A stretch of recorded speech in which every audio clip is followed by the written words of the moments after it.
Magandang araw po. Ngayon po ay araw ng Linggo, September 8, 2024 at tulad ng dati ay magbabasa na naman tayo ng mga talata sa Biblia.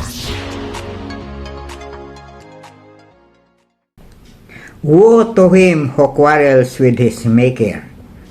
Will the clay ask the potter what he is making, or his handiwork say to him that you have no skill? Woe unto him that says to his father, who are you begetting? Isaiah chapter 45 verse 9 to 10. Tulad ng sabi ko, ang ating Creator ay mga tao din na katulad natin.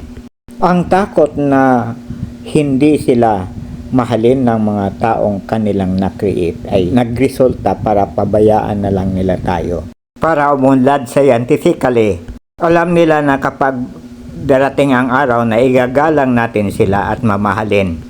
Hindi gaya ngayon na kapag sila ay nagpakita ay sasalubungin sila ng mga eroplanong pandigma at bobombahin. Symbol of infinity, Star of David, swastika sa gitna, iyan ang insignia ng ating Creator. 8 o'clock mamayang gabi, live, idedetalye ko kung ano ito.